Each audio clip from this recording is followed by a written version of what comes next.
of Growing Together, where we grow together in our faith, our family, and our friends. We're back again. We've missed you. I hope you had a Merry Christmas. And now it's time for the year 2020, baby. Whoa. 2020 was a rough year, but I think it's time to start with a clean slate. And to start us off, I love to play games. In fact, I got a whole pile of them.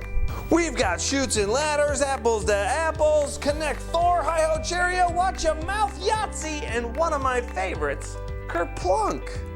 I used to play Kerplunk all the time growing up. It's super easy. It's just a plastic tube. You put a bunch of sticks through the holes in here. You pile it on with marbles and you take turns pulling the sticks. And you don't want the marbles to fall through.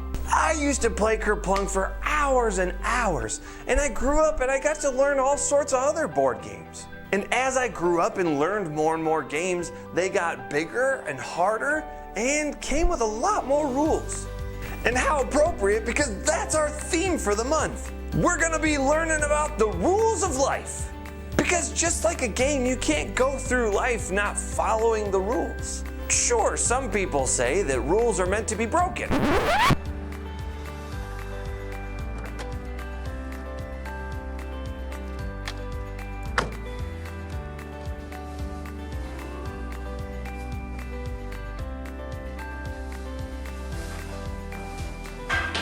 And some say that by having rules, it helps to keep a sense of order. And there's probably some truth to both of those points of view. But when it comes to playing games, there's some responsibility on the players to follow the rules. The rules of a game is what helps to make the game fun. If someone came in and played Kerplunk and just dropped all the marbles onto their opponent and said, "Ha ha, I win," that's not really a fun game to play. I win, you lose. Because in order to win a game, you have to follow the rules fair and square. If you won the game by breaking the rules, you could argue that you didn't really win. But that brings us into an interesting concept today, because in our Bible story, Jesus kind of changes the rules. Because our story takes place today in the last week of Jesus' life. And he shows up to Jerusalem. Everyone's hooping and hollering, celebrating that Jesus is here. Woohoo! Jesus is here! Praise the King! But the religious leaders of the time, called Pharisees, weren't so excited that Jesus was around. How can we get rid of that Jesus? And that's just what they're trying to do. The religious leaders of the time are not happy with Jesus. Jesus has been going around teaching things, sharing the word of God that contradicts what the Pharisees have been teaching. And so they're trying to get rid of Jesus for good. And this time, they ask him a question, trying to trick him. This comes from Matthew 22, verse 36. And the Pharisee asked, "Teacher, which is the most important commandment of the law?" And this may seem like an innocent question, but what they're trying to do is trip up Jesus. Because you see, since Moses brought down the 10 Commandments, all the way up until where Jesus is today, they had accumulated 613 rules. What's rule 426 again?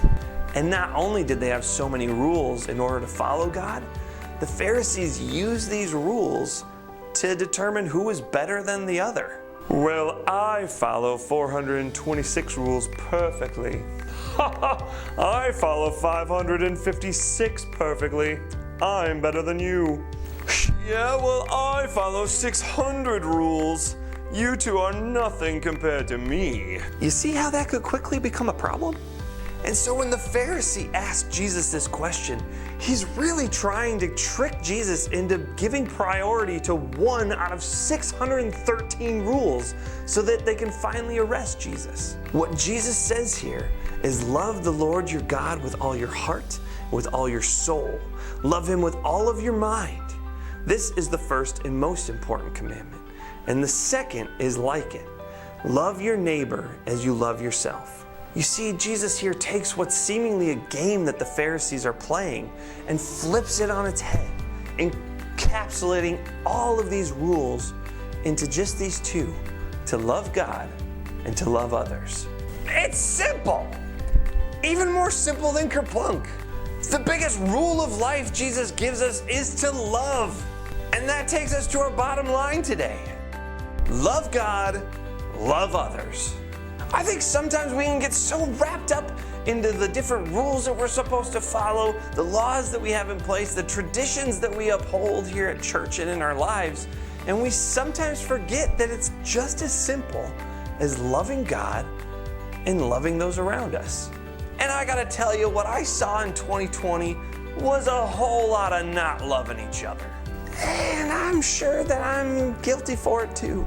But we've got to work on making 2021 a better year. I saw a lot of people yelling at each other for taking precautions and trying to keep themselves and their family safe. And I saw a lot of people shaming one another for not following every CDC guideline to the T. We've got to do better, and I know that we can.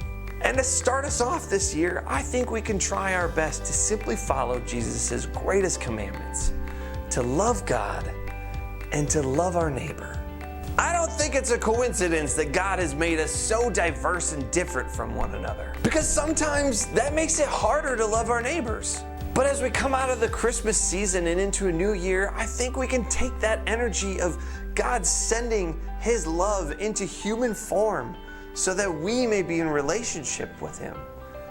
That we can take that love and spread it to people who we might not always like, and to spread it to the people that we do like. But no matter what, God calls us to love our neighbors. And I think that that's got to be our theme for 2021. That we are going to spend our year loving one another. Do you think you can do that for me?